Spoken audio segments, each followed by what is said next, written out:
Hello everyone, welcome back to a brand new video. This is the final episode of the Senate race analysis series. Yeah, I'm gonna get started right away. But before we start, I'm gonna ask you to like the video and be sure to subscribe to the channel. It would help me out a lot if you did so. And yeah, so so we covered Montana, Arizona, Alaska, Colorado, Iowa, Kansas, even though Kansas won't be competitive anymore, Michigan, Kentucky, and Maine. So yeah, kind of like 45-45. We could have covered Alabama, could have covered Georgia, but I don't think that like it'll be close, but I don't think that it'll be too competitive. So yeah, these are the ratings that I gave these races. Some of these are likely states. Some are even lean, some are tilt. But the point is, the races that I filled in as green have the potential to flip. So or have the potential to go to either party. Now, Iowa is probably the toughest one, but right now I'm going to give it to the Republicans because polling there does generally underestimate Democrats or underestimate the Republican support, so I'm going to keep it there. All right, so now we're going to take a look at the state of North Carolina. Now, I originally thought that this race was going to be, very, very competitive. A couple thousand votes would determine it, similar to what happened in the 2016 governor race, where Roy Cooper won by 0.2%. But I'm getting more and more confident that Cunningham is going to win this race. Now, when we take a look at the 2016 election results between Hillary Clinton and Donald Trump, there was voter suppression here. And Hillary Clinton, she still came within, 4 points, a little less than that, of winning the state. So it was a lean state for Trump. Also, we have to remember that on the same ballot, Roy Cooper won the governor race. It was very close, but a win is a win, and North Carolina is no stranger to close elections. Now, 2008, in a blue wave year, it was still a likely margin for the Democratic Party, and then the following year, it was a very, very close loss for Kay Hagan. She lost to Thom Tillis. Now, this year, it'll probably be close again, but I'm starting to get more and more confident in Cunningham. Now, like if we look at the race ratings, most people rate this as a lean Democratic. In fact, the most recent one, 270 to win on August 6th, rated it as a lean Democratic. So the Republicans have a chance, but Thom Tillis is so unpopular that he is dragging his party single-handedly down in North Carolina. Now, if we look for Tillis, he is currently, especially the independent, doing very poorly, and -2 net, only 34% approval rating. So I know it's not being updated anymore because Morning Consult is being annoying, and they're going to be charged, and they're going to charge me money. But this is as of February. In February, things were a lot better for the GOP. Trump had a 44% approval rating. Now he's a 41% approval rating. So certainly things have gotten a lot worse for his party since then. Let's try and... I've kind of switched off between the Grace... not Trump. Wrong. I think it was it contrast? No, it's on the wrong.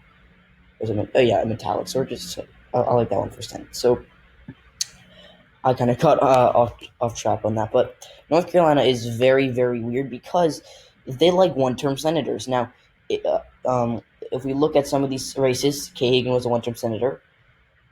She served from 2008 to 2014. Elizabeth Dole, she was a one-term senator, 2002 to 2008. So, and then behind that, Jesse Helms was a one-term senator, although he actually, interesting that he served for, so he was the last multiple-term senator. So now, this trend is probably going to be repeated because of Thom Tillis' unpopularity and how popular, Cunningham, kind of like Roy Cooper, he is a pretty moderate, just your average Democrat who appeals to the white working class. And speaking of Roy Cooper, he's going to help down ballot access or down ballot support for Cunningham in this race. Roy Cooper is almost certainly going to outperform both Cunningham and Joe Biden in North Carolina. The most recent polls actually have, let's find the governor polls, him ahead by 14, him ahead by 11, by 20, by 3, by 11, by 11, by 21, by 9, by 11, by 12. So every single poll has him up. And the best poll, Marist College, A+ rated poll in July, put him ahead by 20. Another A+ rated poll, put him ahead by 11. And do you want to do big sample sizes? All right, so this is a pretty big sample size. East Carolina puts him ahead by 11. Another big sample size puts ahead by 9. So these polls, you're saying, oh, they're just flukes. This is the biggest one, put them ahead by 9. Oh, these polls, they're bad. Well, they're very good. They're A+ rated, and they're sampling a large amount of people that are similar to the makeup of the electorate. So I say with confidence that we will win the governor's race, probably even by a likely margin. Now, the Senate race is going to be more contested, solely because Tillis is the incumbent, and he's unpopular, but Cooper, remember, he's a very popular incumbent, so really the Republicans don't really have a hope of dethroning him. But anyways, going back to the Senate race, Cal Cunningham he has appealed to the black voters who are going to turn out because of BLM. He has appealed to the white working class, which is part of the reason that Hillary Clinton lost here so narrowly.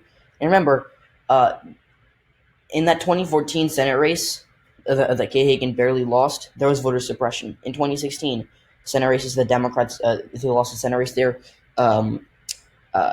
Deborah Ross lost to Richard Burr, barely, and Hillary Clinton, she barely lost to Donald Trump. So it's very close, and there was voter suppression. This time around, North Carolina now has a Democrat Secretary of State and a Democrat governor. So I'm going to say with confidence that North Carolina will go to the Democrats at the Senate level. I originally labeled this as a lean, or as a tilt state. The Democrats are now moving into the lean column, just because every single poll is telling me that Cunningham is going to win, +4, +16, +8, +9, +11. And the best polls, the best, they're putting Cunningham ahead by 9, by 3, by 5. So if you average that out, that's just a lean margin.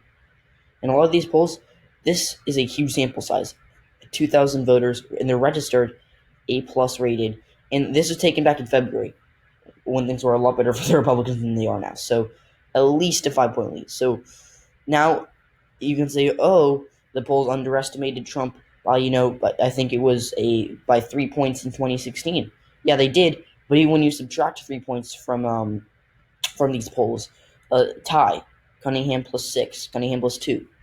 Even if that happens, and again, they've adjusted their method, so it's probably not going to happen, Cunningham still wins. So that's basically all I have to say about this race. I know this was pretty short. It was only like 6 minutes, I think. But I want to thank you all for watching. And be sure to like the video, subscribe if you haven't already. If you'd like to donate to my Patreon. By the way, I haven't updated the page yet, but if you are a donor of any, whether it be $1, whether it be $5, or whether it be $10, you'll have access to my mapping videos. So that's coming soon. So guys, be sure to donate to the Patreon, and I'll see you all in the next one.